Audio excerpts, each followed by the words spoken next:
Welcome to Garden Plants with Jim Putnam. In this video, we're going to talk about Illicium parviflorum.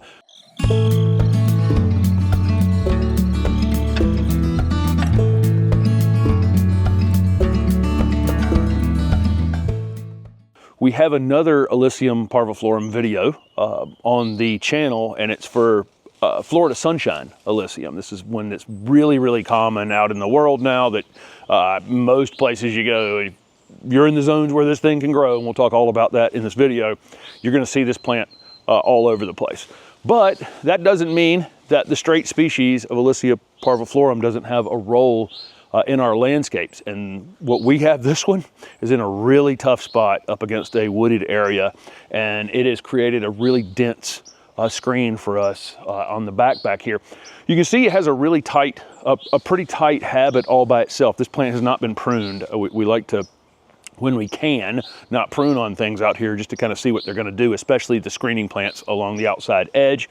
It does sucker, so that's true with a lot of our native plants here to the southeast United States.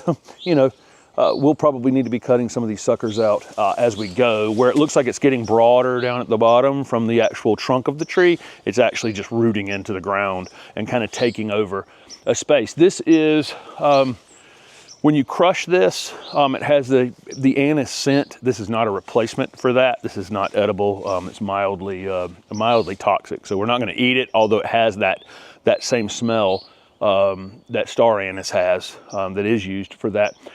This is native to Central Florida, and weirdly, in that Central Florida area, and Steph and I have spent quite a bit of time down there, there are some different soil types. We think about most of the southeast United States being fairly low pH soils, but there are a range of soil types in that area. So this is actually quite pH tolerant. So, anywhere between, 5.5 and 8, this plant is capable of growing in, which is,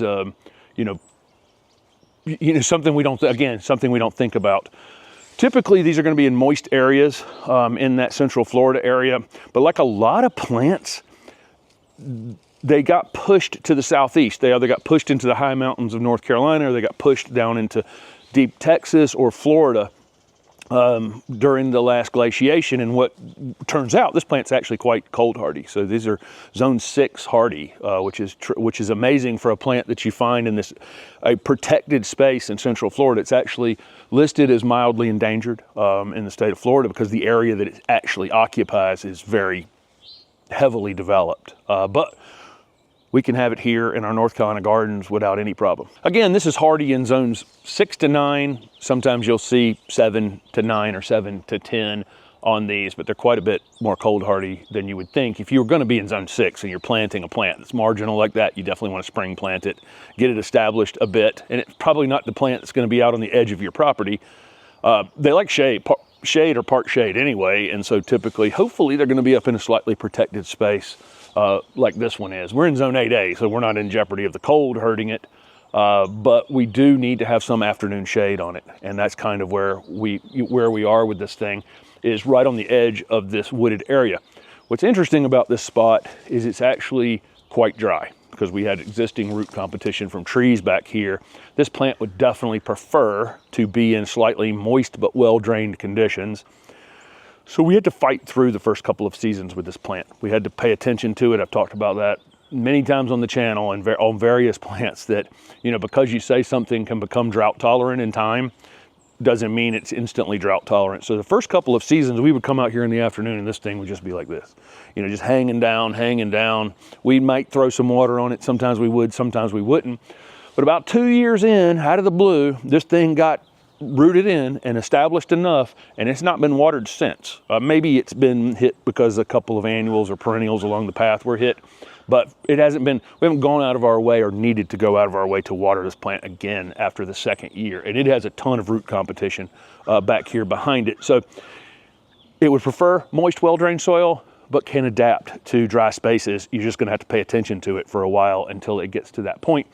This can reach 10, 15 feet in height, 6, 8, 10 feet in width over time, and you can see that I am 6 feet tall, and we're probably 10 feet, maybe 11 feet in height at this point, and it's probably 6 7 feet across. So right on time. We're 5 to 6 years in the ground with this plant at that point. So at that 10-year point, that's probably about where this will be, in the 15-foot tall range, 6, 8 feet wide range at that point. So it's right on time with where it should be. Pretty vigorous grower. And you can see even toward the end of the season, you can see how much growth it had in a second flush right at the end of the year. All of that was new growth toward the end of the season. One thing you'll see in the new growth is it has a slightly lighter color.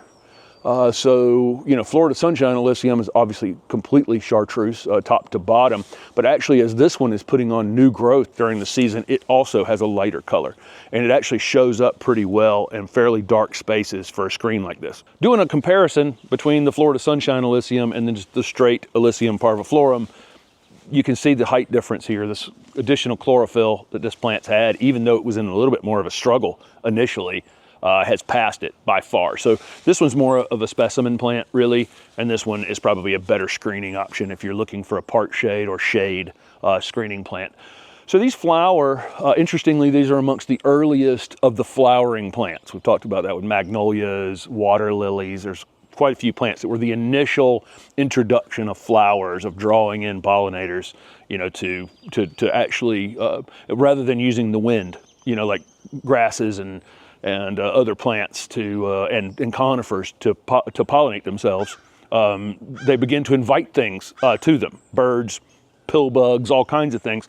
These are amongst the earliest flowering plants. They have this really interesting but small flower. The flower on Floridanum is a little bit bigger, one of the other species, the native species of Illicium, and they tend to be maroon color. This one gets lost in the plant a little bit because it's a kind of a small greenish yellow flower, but super, super interesting. And I think the epithet parviflorum means small flower. So that'll tell you that this one's not really grown for seeing the flowers. The seed pods are super interesting, and you'll notice the flowering when it's happening. But really, we're using this plant because of its foliage fragrance, which I haven't mentioned yet, that deer do not eat this thing because of the fragrance of that foliage, and we're growing it for its rapid growth habit, and we don't have a lot of options for screening in shady areas. I think the foliage really just looks great on this plant all of the time. It's got this built-in ability to keep things from chewing on it, and so the foliage tends to look pretty striking year-round. Where we're going to use this, obviously we've used it on our dry shade border and in the shade, in the shady space over here. Typically though, you're going to plant them in moist areas. If you have an area you're trying to screen that stays a little more moist than other areas, as long as it's well draining. We're not talking about sitting in water here. We're talking about stays wet for maybe a few extra days after it rains in other areas in your garden, but still ultimately kind of drains away. That's the space for this. You could use it on a large foundation. If you had a foundation corner on the shady side of your house and you wanted something, this thing will have a kind of a pyramidal habit. Sometimes I'll see them a little bit roundish, and sometimes I'll see them a little bit more pyramidal. But they stay full like this without really doing any type of pruning. Of course, you can use this as a hedge. You could line these up if you had that type of area. Typically, we recommend some sort of mixed border hedge where we're blending things together. Like I said earlier in the video, they're adaptable to a range of pHs. They're also adaptable to a range of soil types. So sandy, well-drained soil. We have a clay-based soil here. Again, some things that evolve in those sandy, well-drained spaces don't necessarily like to sit in our clay soil. So we have amended this quite a bit out here, and we keep this plant mulched. They will adapt to dry spaces in time, like I said earlier, but you're probably going to need to water quite a bit early on unless you're putting it into a space where it kind of naturally came from, which is, kind of consistent moisture. They like, at the end of the day, would it prefer rich, organic, well-drained soil? That probably does not describe a lot of ornamental landscapes where the developer came in and put a bulldozer on it and scraped all your topsoil off, right? So it may take a minute to establish a plant like this into the garden. So you're gonna wanna keep an eye on it. You're gonna wanna keep it mulched, keep the weeds away from it. We fertilize this garden once a year with an organic fertilizer. I probably don't even need to do that. It's got everything it needs back here. I sling a little fertilizer out in the February or March, just to show how little fertilizing I actually do in this garden. But the mulching I'm doing back here and the nutrients that are available in this clay-based soil, look at it. I mean, it's just a really super, super underused, undergrown, underappreciated native shrub to the southeast. Not really going to need to do any pruning on this plant. If I went into deeper shade, this one is getting some direct sun during the day. If I went into deeper shade, it might be stretching a bit more, and you could do a little bit of pruning on it. You could wait till after it flowers if you want to in May or June, but again, I'm not growing this thing for flowers necessarily, and I'm not going to lose them all by doing a little bit of top pruning on it, so it's not that big of a deal. I kind of just like the natural shape of this that it takes. I've seen hundreds of these in the landscape over the years that have just been left alone, and this is how they look. It's incredible how they look in the ground. Again, deer and rabbit and all those kinds of things that we have issues with in our gardens, you know, this plant just is untouched by or unfazed by those types of things.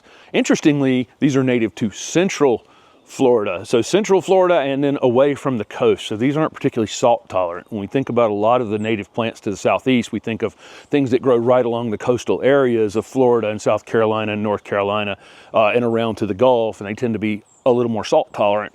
This plant is not. So this is not going to be a coastal option necessarily for you. But really, I think this is one of the more underused plants. And you know, what we put this in, we put some of the things in this garden, some of the things we're in here manicuring, and other things we're putting in here, you know, some of our natives, just to see how they grow and respond here in the Raleigh garden. So thank you guys so much for following along with the channel, and maybe one of these videos here at the end would also interest you.